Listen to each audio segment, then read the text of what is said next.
সর্দি জ্বর বা ঠান্ডা হলে আমাদের দেখা যায় মুখে রুচি থাকে না, আমরা কিছু খেতে পারি না। তখন কিন্তু দেখা যায় ঝাল বা চটপটা টাইপের কিছু হলে খেতে কিন্তু ভালোই লাগে। আজকে আপনাদের সাথে ওইরকম একটা ভর্তা রেসিপি শেয়ার করব। আশা করি আপনাদের ভালো লাগবে। আর যদি ভালো লাগে তাহলে একটা লাইক কমেন্ট করে পাশে থাকবেন। তো চলুন রান্নাটা শুরু করি। এখানে আমি দুটো বড় সাইজের রসুন নিয়েছি, এগুলার কাবারটা মানে খোসাটা ছাড়িয়ে নিয়েছি। আর দুটো পেঁয়াজ নিয়েছি কাঁচামরিচ। তো আপনারা কিন্তু এই ভর্তাটা চাইলে শুকনো মরিচ দিয়ে করতে পারেন। যেহেতু শুকনো মরিচ অনেক সময় দেখা যায় হজম হতে চায় না, শরীরে অন্য সমস্যা করতে পারে, তার জন্য আমি কাঁচামরিচ দিয়ে করতেছি। আমি রসুনের কোষগুলো খুলে এগুলোকে পরিষ্কার করে নিয়েছি। চুলায় একটা কড়াই বসিয়ে তার মধ্যে আমি সামান্য পরিমাণ সরিষার তেল দিয়েছি, দিয়ে রসুনের কোষগুলো দিয়ে দিলাম।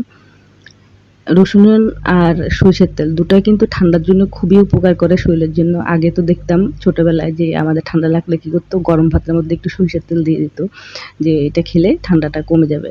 তো এই জন্যই কিন্তু আমি আসলে এই ভর্তা রেসিপিটা করলাম। এটা একটু ঝাল ঝাল হবে খেতে, আর খেতেও ভালো লাগবে, মুখের রুচিটাও ভালো আসবে, ঠান্ডার জন্য উপকার হবে। তো আমি রসুনগুলোকে একটু সিদ্ধ হওয়া পর্যন্ত একটু ভেজে তারপর তুলে নেব। সেই তেলের মধ্যে কিন্তু আমি পেঁয়াজ কুচিটা আর কাঁচামরিচ কুচি সেটাও একটু ভেজে নেব। তো পেঁয়াজটা কিন্তু আমি একদম খুব বেশি লালচে করে ভাজবো না, জাস্ট একটু নরম হলে মানে পেঁয়াজ আর কাঁচামরিচ, তারপরে আমি এটা ভেজে তারপরে তুলে নেব। আমি পেঁয়াজটা দিয়ে দিলাম, এখন দিয়ে দিচ্ছি কাঁচামরিচ, দিয়ে সাথে একটু লবণ দিব একটু সামান্য পরিমাণ হলুদ। তো হলুদ আপনারা চাইলে দিতেও পারেন, নাও দিতে পারেন। হলুদটাও কিন্তু শরীরের জন্য অনেক উপকার। মশলা বলতে অনেক মশলা আছে যেটা আমাদের আসলে শরীরের জন্য খুব উপকার করে। আর কিছু মশলা আছে যেটা আসলে পরিমাণ মতোই খাওয়া উচিত। বেশি খেলেও কিন্তু অনেকটা সমস্যা করে। তো মশলা যেমন উপকার করে তেমন কিন্তু ক্ষতিও করে। তো এইজন্যই কিন্তু সবটা ব্যালেন্স করে যদি আমরা খাই বা সেটার ব্যবহারটা আমরা ব্যালেন্স করি, তাহলে দেখা যাবে যে আমাদের শরীরের জন্য কিন্তু উপকারী হবে। উপকার ছাড়া অপকার হয় না। যেমন কিছু গরম মসলা আছে যেটা আমরা শীতের সময় গরম মসলাটা খুব বেশি খাই, শরীর গরম রাখার জন্য, ঠান্ডা যাতে না ধরে আমাদের। তো এইরকম আরকি আছে অনেক মসলা যেটা শরীরের উপকারী করে। তো ঠান্ডা জনিত সমস্যায় কিন্তু দেখা যায় রসুন আর সরিষার তেল এটা কিন্তু যথেষ্ট উপকার করে।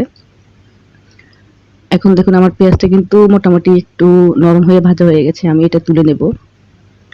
আমার ভিডিওটার কোনো অংশ যদি ভালো লাগে বা আমার চ্যানেলটা যদি আপনাদের ভালো লাগে তাহলে একটা সাবস্ক্রাইব করে দিয়ে পাশে থাকতে পারেন। আমি খুব সাধারণ রান্না আপনাদের সাথে শেয়ার করি, সেটা সবসময়ই বলি। তো আমার সবকিছু ভাজা হয়ে গেছে। আমি এখন রসুনটাকে জাস্ট একটা মেশার দিয়ে একটু ডলে এটাকে নরম করে নেব। এটা কিন্তু একদম খুব মিহি পেস্ট করার দরকার নাই। জাস্ট আধা ভাঙা হয়ে গেলেই হয়ে যাবে। যেহেতু রসুনটা সিদ্ধ এবং অনেকটা নরম হয়ে গেছে। তো দেখুন আমি কি এইভাবে একটু আধা ভাঙা করে নিয়েছি। এখন এটার মধ্যে সামান্য পরিমাণ একটু লবণ দিয়ে দেব। আর দেব ধনেপাতা। আর সাথে দিব আমি এখানে একটু ঘরে তৈরি করা আমার আমের আচার। তো এই আমের আচারটা কিন্তু আমি তৈরি করি। এটার রেসিপি আমি আমার চ্যানেলে দেওয়া আছে। এটা কিন্তু সর্দির জন্য এই আচারটা খুবই উপকার করে। এটার মধ্যে প্রচুর পরিমাণ সরিষা থাকে, রসুন থাকে, কাঁচামরিচ থাকে, আর আমটা কিন্তু একদম কাঁচা আম দিয়ে আমি এই আচারটা করি। তো কখনো আবার আমের সিজন আসলে আপনাদের সাথে এই আচারের রেসিপিটাও শেয়ার করব। এটা একটা দেওয়া আছে, আপনারা চাইলে দেখে নিতে পারেন। তো আচারটা দেওয়ার পরে আমি সবগুলো উপকরণ একসাথে খুব ভালোভাবে হাত দিয়ে মেখে নিয়েছি। তো আমার ভর্তাটা কিন্তু রেডি হয়ে গেছে। এটা সিম্পল একটা ভর্তা কিন্তু খুবই টেস্টি হয়, আর এটা খেতেও ভালো লাগে। তো কেমন হলো জানাবেন। আজকে এই পর্যন্তই।